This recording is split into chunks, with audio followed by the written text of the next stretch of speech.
नमस्कार दोस्तों, हमारे चैनल के अंदर आपका स्वागत है। दोस्तों, अगर आप भी भोलेनाथ के भक्त हैं तो कमेंट के अंदर ओम नमः शिवाय ज़रूर लिखें ताकि भोलेनाथ का आशीर्वाद आपके जीवन के अंदर बना रहे। उनका आपके जीवन के अंदर किसी प्रकार से दोस्तों समझ लीजिए अगर साथ हो गया तो आपको किसी प्रकार की समस्याएं नहीं आती है। दोस्तों, कोई भक्त अपने जीवन के अंदर असहज महसूस करता है, वह देखता है कि उसको कुंडली के अंदर फायदा प्राप्त नहीं हो पा रहा है, उसको कई प्रकार से समस्याओं का सामना करना पड़ता है, धन हानि होती है। तो दोस्तों, हर कोई चाहता है उसके जीवन के अंदर कोई भी उपाय करके फायदा प्राप्त हो जाए और उस उपायों का समूचा फायदा उसके जीवन के अंदर मिले। इसीलिए दोस्तों वो उपाय आज ही करता है ताकि उसे लाभ प्राप्त हो। इसी में से दोस्तों एक होता है प्रत्येक सोमवार को भोलेनाथ जी को शिवलिंग के ऊपर जल अर्पित करके अपनी कुंडली को मजबूत करना। दोस्तों, देवों के देव महादेव होते हैं और महादेव की दोस्तों कोई भक्त पूजा पाठ करता है, सोमवार को नित्य जल आदि अर्पित करता है, तो दोस्तों उनका आपकी कुंडली के अंदर ऐसा प्रभाव देखने को मिलता है कि वह आपके जीवन के अंदर समझ लीजिए खुशियां लेकर आते हैं, आपको माला माल बनाकर छोड़ते हैं और आपके जीवन के अंदर किसी प्रकार की कोई समस्याएं नहीं आती। इसीलिए उनका विशेष महत्व और उनका विशेष कारक माना जाता है कि अगर कोई भक्त उनकी पूजा पाठ कर लेता है और शिवलिंग पर नित्य जल अर्पित करने का नियम बना लेता है।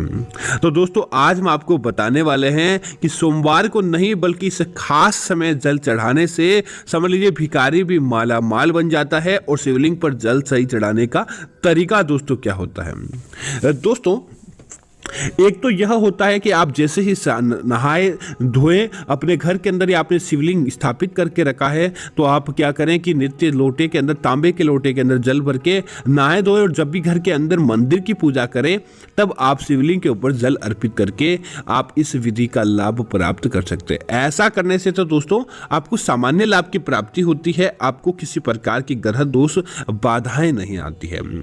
लेकिन दोस्तों, अगर आप कोई खास विधि के निमित्त और खास उपाय के निमित्त अगर शिवलिंग पर जल अर्पित करते हैं तो आपको कुछ खास विधि की जरूरत पड़ती है जो आपके कार्यों को बना देती है, आपके बिगड़े कार्यों को बना देती है, घर के अंदर धन की बरकत को करवा देता है और आपके जीवन के अंदर किसी प्रकार के दुख दारुणियों को नहीं रखता है। तो दोस्तों, बात करते हैं उन उपायों के बारे में जो करने से आपके जीवन के अंदर धन आगमन होता है और विशेष तौर से शिवलिंग पर जल चढ़ाने के इस उपाय को करने से। दोस्तों, आप क्या करें कि भोलेनाथ को जो जल चढ़ाया जाता है किसी मंदिर के अंदर जाकर चढ़ाया जाता है, उस लोटे को अपने घर के अंदर ही आप तैयार कर लें। उस लोटे के अंदर कौन सी सामग्री डालनी है ताकि आपके जीवन के अंदर बलवती फायदा देखने को मिलता है। तो दोस्तों, अगर आप चाहते हैं धन की कामना को पूरा करना, धन विशेष आपके जीवन के अंदर हो, तो आप क्या करें, पहले तो 5 बेलपत्र के पत्ते तोड़ लें।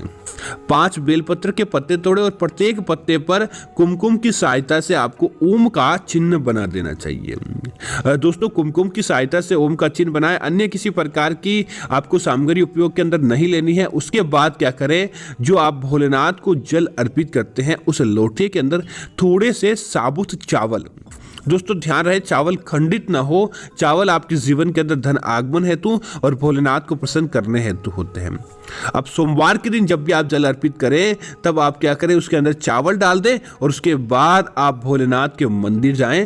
पहले आप एक बेलपत्र चढ़ाएं, ओम नमः शिवाय इस मंत्र का जाप करें और थोड़ा सा जल आप अर्पित करें। इसी प्रकार दोस्तों 5 बार 5 पत्ते आपको रखने हैं और आपको थोड़ा थोड़ा उस लोटे के अंदर से जल अर्पित करना है और ओम नमः शिवाय इस मंत्र का आपको जाप करना है। दोस्तों, उसके बाद क्या करें, जो चावल आपने चढ़ाए हैं उसमें से कुछ दाने जब चढ़ाने के बाद आप उसमें से कुछ दाने, अगर आप उस दिन उपवास नहीं रखते हैं तब आपको वो दाने आपको लेकर उसके कुछ दाने आपको स्वयं ग्रहण कर लेने चाहिए। दोस्तों, प्रत्येक सोमवार को आप ऐसा करते हैं तो दोस्तों ये धन प्राप्ति का अचूक उपाय माना जाता है। आपके जीवन के अंदर भोलेनाथ का ऐसा आशीर्वाद देखने को मिलेगा कि आपके जीवन के अंदर धन आगमन होने लग जाएगा। दोस्तों, अगर आप चाहते हैं कि आपका विवाह नहीं हो पा रहा है या फिर पारिवारिक रिश्ता मजबूत नहीं है, लड़ाई झगड़ा होना, कलह होना, इस प्रकार की चीजें होती है, या फिर विवाह का सुख प्राप्त नहीं हुआ है और आप चाहते हैं कि आपके जीवन के अंदर विवाह का सुख प्राप्त हो, तो भी दोस्तों आप एक अच्छा उपाय कर सकते हैं ताकि आपके जीवन के अंदर महागौरी और भोलेनाथ का दोस्तों जैसा वैवाहिक जीवन रहा, उनके जीवन के अंदर प्रेम रहा है, वैसा ही आपके जीवन के अंदर देखने को मिलता है। तब आपको क्या करना चाहिए, इसके लिए सबसे उत्तम दिन होता है गुरुवार का दिन। गुरुवार के दिन आप ऐसे भोलेनाथ के मंदिर जाएं जहां पर माता पार्वती और भोलेनाथ एक साथ अवस्था के अंदर बैठे हैं। तब आपको क्या करना चाहिए, लोटे के अंदर दोस्तों आपको दो चीज आपको डालकर लेकर जाना चाहिए। एक तो दोस्तों आपको इलायची जो माता पार्वती को आकर्षित करती है, माता पार्वती को प्रसन्न करती है, और दोस्तों दूसरी चीज आपको इसके अंदर डालकर लेकर जाना चाहिए जो कि कुमकुम होता है। दोस्तों ध्यान रहे, भोलेनाथ को कभी भी हल्दी अर्पित नहीं की जाती है। तब आपको इसके अंदर हल्दी नहीं डालनी है, आप कुमकुम डाल सकते हैं। थोड़ा सा कुमकुम डालें और डालने के बाद, या फिर दोस्तों सबसे उत्तम रहता है आप इसके अंदर चंदन डालें। भोलेनाथ को चंदन अर्पित किया जाता है और चंदन भोलेनाथ के शिवलिंग पर रगड़ा भी जाता है। तब आप इसके अंदर चंदन डाल दें और एक इलायची का दाना डाल दें ताकि महागौरी आपसे प्रसन्न रहे। ऐसा करने के बाद आप क्या करें कि आप वहां पर जाएं और शिव पार्वती स्रोत का जाप करें, शिव पार्वती के नामों का जाप करें और शिव पार्वती से संयुक्त रूप से आशीर्वाद मांगे। वह लोटा अपने हाथ के अंदर लेकर अपने वैवाहिक जीवन हेतु प्रार्थना करें या फिर अपना विवाह संपन्न करवाने हेतु प्रार्थना करें और प्रत्येक गुरुवार को आप उनको जल अर्पित करें। उसके बाद क्या करें, जो भोलेनाथ को जल अर्पित किया है उसकी कुछ बूंदें लेकर अपने माथे पर लगा लें। दोस्तों आप देखेंगे कि जल्द से जल्द आपके विवाह के योग बनते हैं। भोलेनाथ की आशीर्वाद से आपका वैवाहिक जीवन भी मजबूत होता है और आपके मस्तिष्क के अंदर शांति प्राप्त होती है। बस मात्र इतना करने मात्र से ही ऐसा आशीर्वाद मिलेगा कि वैवाहिक सुख भी संपन्न होगा और आपके जीवन के अंदर किसी प्रकार की समस्याएं नहीं आती है। दोस्तों एक गुप्त उपाय है जो कि भोलेनाथ को करने से आपके जीवन के अंदर कर्ज मुक्ति मिलती है। क्या होता है दोस्तों, एक तो कमाई कम होती है, ऊपर से अन्य प्रकार के खर्च और कर्ज हो जाते हैं, तो व्यक्ति की दोस्तों कई प्रकार की समस्याओं का सामना करना पड़ता है। व्यक्ति को कर्ज से लाभ चाहिए तो इस उपाय को जरूर करना चाहिए। दोस्तों अगर कर्ज आपका बढ़ गया है तब आप क्या करें, मंगलवार के दिन लाल मसूर की दाल लें और लाल मसूर की दाल लेने के बाद संख्या के अंदर 1.25 किलो लेनी है चाहिए आपको ना तो जल लेना है ना ही किसी प्रकार की चीज लेनी है। हाँ, आप इसके अंदर 7 लौंग आपको इस लाल मसूर की दाल के अंदर आपको मिला लेने हैं जो कि कर्ज मुक्ति हेतु आपको अच्छा रहते हैं। तब आप सोमवार की रात को जब सोते हैं तब अपने सिरहाने आप पहले क्या करें, 1.25 किलो लाल मसूर की दाल लें और उसके अंदर लौंग मिला लें। उसके बाद क्या करें, रात को सोते समय अपने सिरहाने उस दाल को और लौंग को अपने सिरहाने रख दें। मंगलवार की सुबह आप उठे तब आपको ओम रुद्राय फट इस मंत्र का आपको जाप करना है और ओम रुद्राय फट इस मंत्र का जाप करने के बाद भोलेनाथ की शिवलिंग को, सूखे शिवलिंग को वह लाल मसूर की दाल और वह लौंग अर्पित करें। दोस्तों आपको ऐसे कर्ज मुक्ति की समस्या कैसी भी हो वह समस्याएं आपकी समाप्त हो जाती है। बस आपको कोई 2 या 3 मंगलवार को ऐसा उपाय करना है। उसके बाद दोस्तों वह दाल आप पुजारी जी को दान कर दें या किसी गरीब व्यक्ति को दान कर दें। आपको स्वयं दाल उपयोग के अंदर नहीं लेनी, इस बात का ध्यान रखें।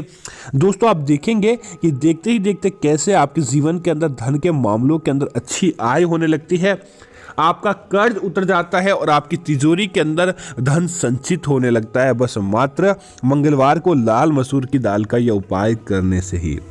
इसी के साथ ही दोस्तों इस बात का ध्यान रखें, अगर आपके कुंडली के अंदर व्यापार के अच्छे योग नहीं बन पा रहे, कैसा भी व्यापार करें उसके अंदर आपको घाटा प्राप्त हो रहा है या घाटे के सिवा आपको किसी भी प्रकार की कोई चीज नहीं मिल रही है, तब आप क्या करें, सोमवार के दिन एक नारियल लें जो कि चोटी वाला नारियल होना चाहिए लेकिन सूखा नारियल होना चाहिए।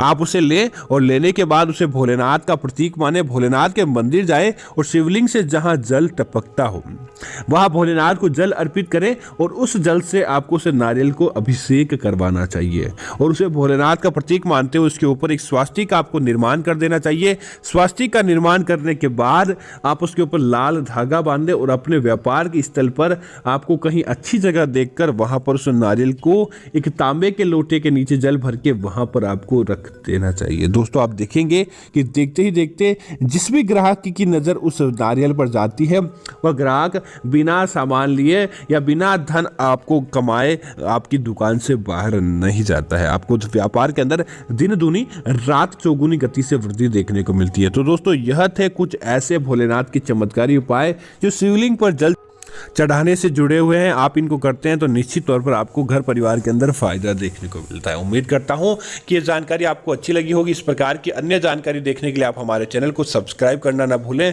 और कमेंट के अंदर जय भोलेनाथ जरूर लिखें। धन्यवाद मित्रों। जय श्री राम मित्रों।